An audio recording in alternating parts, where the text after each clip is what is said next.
Hey team, welcome back to the Ultimate Football Heroes podcast. I'm Izzy. I'm George. And we are back with episode number 22. 22, Izzy! We are with the dream team. The question is though, Izzy, are we the Arsenal or the City? Oh, well, you know, as a London club fan, yeah, I'll go the City. If you had to hedge your bets right now and decide who is walking away with the Premier League trophy at the end of this season, are you backing Arsenal? Yeah, I think they've got enough of a lead. I know people are saying they're going to bottle it, but, you know, they've got a bit of momentum. And speaking of momentum, George, I don't want to drag you down, but you don't really have any in our predictions. But you're going to. In our predictions table, do you? Heading into this week, scoreboard stands. I'm on 23. You're still a teenager. You're on 18. Yeah, but look, Izzy, there's that phrase, isn't it? You know, some people play for the winning. Some people play just because they enjoy the game. And I'm just embracing the fact that I'm just having a good time, okay? You see, I don't care about winning. I don't care the fact that I'm 5 points behind. If you Google, it's the taking part that counts, a picture of your face comes up. Oh, Izzy, I've had quite enough of you today. And I think I need to bounce back. Later on, I'm going to be making some new predictions. But before then, let's have a look at our predictions from last time round. Okay, so George, in the West Ham game, you went 2-1 to West Ham. I was slightly more optimistic. I didn't think we'd concede. I went 2-0. And, well, we both got the result right, but neither of us got the score right, with the Hammers absolutely battering Wolves 4-0. And the other game we were looking at was City-Chelsea. George, you went 2-1 to City. I went 3-2 to Man City. And I got the 3 part right, but Chelsea, no luck there. It was 3-0 to Man City, which means we both get a point for the first game and we both get a point for the second game. I mean, in the scoreboard is currently 25 to me, and you're only on 20, George. Sorry about that. Okay, well, look, I haven't lost ground on you, Izzy, and after the last few weeks, I think I'll just have to take that. Right, it's time for one of our favourite parts of the show, and that is, of course, hearing from you guys at home. And remember, if you want to get in touch with us on email, just grab a parent and send us a voice note, send us a little text, whatever you want, at ufhpodcast@gmail.com. And we need your name, we need your age, we need who you support, and anything else that you'd like to share. And we've had a message in from Charlotte, who is 10 years old. Charlotte says, I always listen in the car on the way to training. Love that, Izzy. Getting in the mood for training, listening to our show. Charlotte supports Liverpool and obviously follows England as well. Charlotte's favourite player is Mohamed Salah. So I'm imagining, Charlotte, you might be a little bit upset about the recent news, but you love him because he's super quick and scores amazing goals. I know that you do love going to watch Liverpool play, both men's and women's games, and also that you play for Hilltop United. And you are very, very quick, apparently. You've also, thank you, Charlotte, for sending in a footballing joke. Why can't Cinderella play football, Izzy? Oh, I don't know, George. Why? Because she's always running away from the ball. Charlotte. Charlotte, thank you for that fantastic message. A big Liverpool fan, a big player for Hilltop. And a joker as well, a comedian. Well, Charlotte's set the bar high, hasn't she? If you're going to be sending us in, we want a joke. We want all your normal information, but a joke at least gets us laughing. Oh, a joke is a great addition. And as always, we do want to hear about the games that you've seen and also the matches that you played in. If you'd like to give us a little match report from the team, because I know we're getting to the end of the season and it's getting right to the wire now. I'm sure many of you are playing in cup games and huge league matches, perhaps promotion or relegation battles going on. Let us know how you're getting on as the season comes to an end. As Izzy said, you can send us a voice note or an email with the grown-ups help at ufhpodcast@gmail.com. Time now for a game, Izzy. It is. It's game time. And this week it's exciting. I mean, it's always exciting, but this week we're switching things up. It's true or false.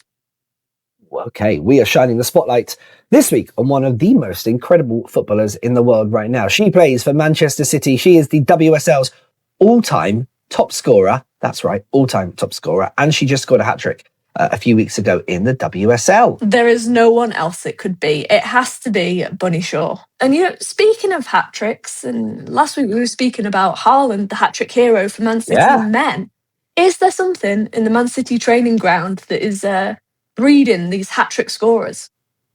Honestly, it's ridiculous. The absolute athletes, the absolute goal-scoring heroics going on at City right now, from Haaland to Shaw. They're banging them in. Now, last week we had hat-trick hero Haaland. What about screamer scorer Shaw?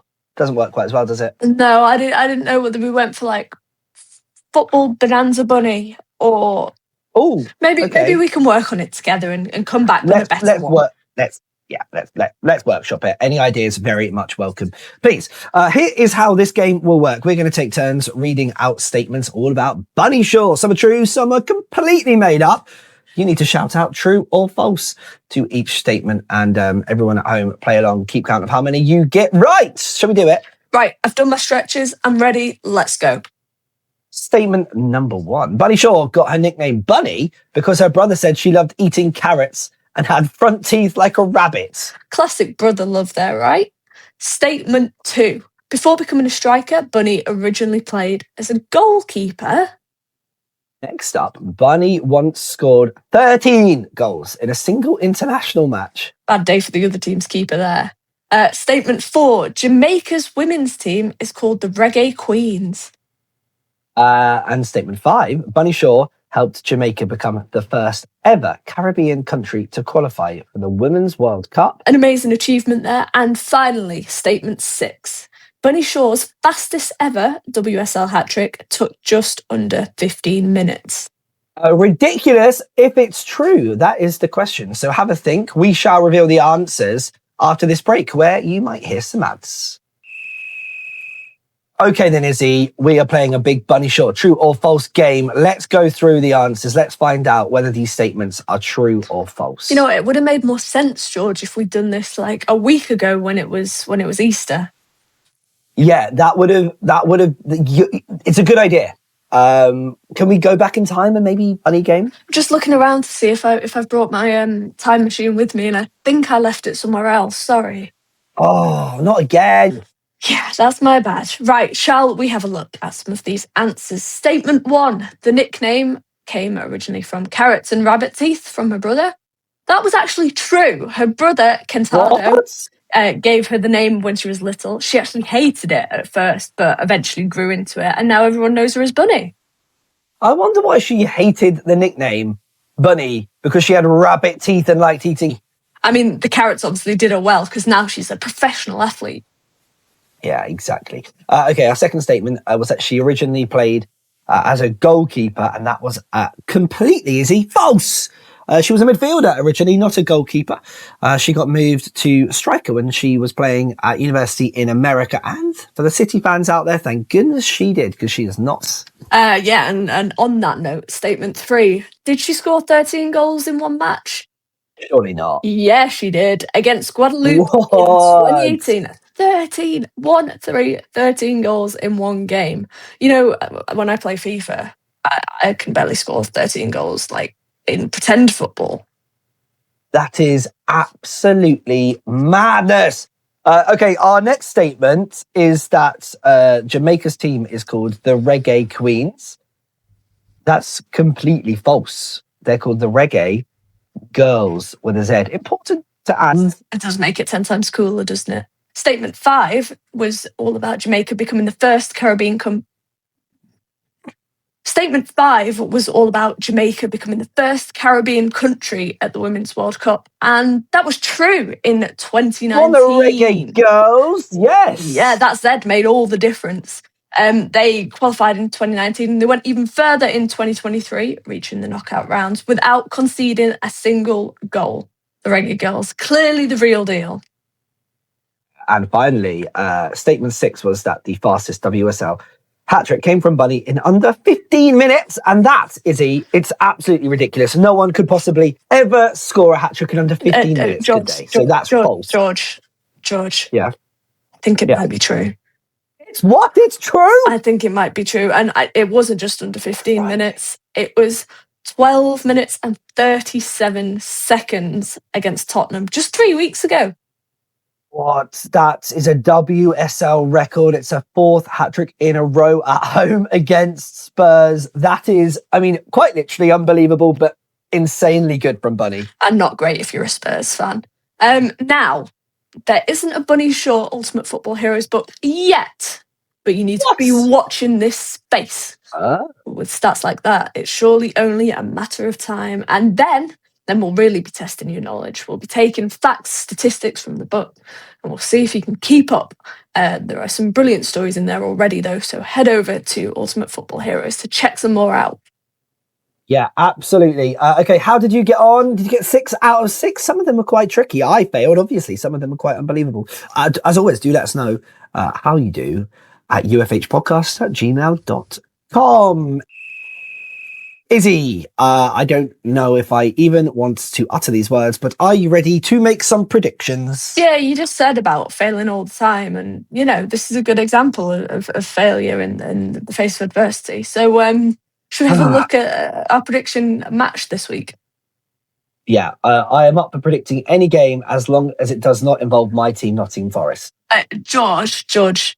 Yeah. We're going to be predicting Nottingham Forest. Oh, you're kidding. I'm sorry. Forest Burnley. Forest Burnley. We had to do my team last week. We had to do West Ham v Wolves, and it only felt fair to do your team. Yeah. No, you're right. Level playing field. It's happening on Sunday at the City Ground. I shall be there, Izzy. Come on, you Reds.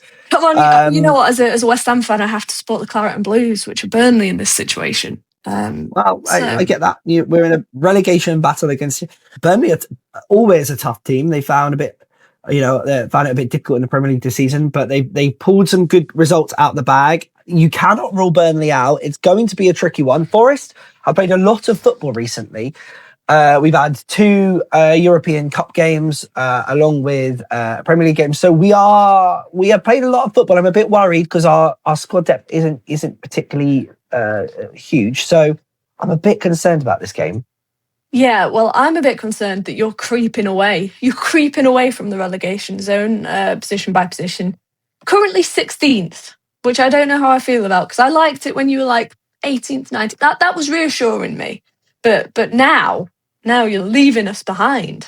We'll see. I think we could get a result out of this game. I think we could maybe win this match 2-0. Oh, okay. Well, I think how you get that relegation boost. It's coming to the end of the season. Yeah. You're in trouble. You've got to pull it out of the bag. I'm not ruling Burnley out completely. Neither am I. Going to go 1-1. Oh, okay. You're going for a point. We will see how we get on at the City Grounds. Hopefully Morgan Gibbs-White turns up and bags some goals. As only time will tell, we will find out. But that is it. Predictions are locked in. Yes, and we'll find out how we got on next week. Hopefully I will pull ahead even more, leaving George behind to rot in the mud. Fingers crossed that does not happen. In the meantime, if you'd like to get in touch and tell us how you're getting on in your footballing world, as we've said, send us an email or a voice note with a grown-up's help. UFH podcast@gmail.com. Thank you so much for listening to episode 22. We will see you next week. Bye.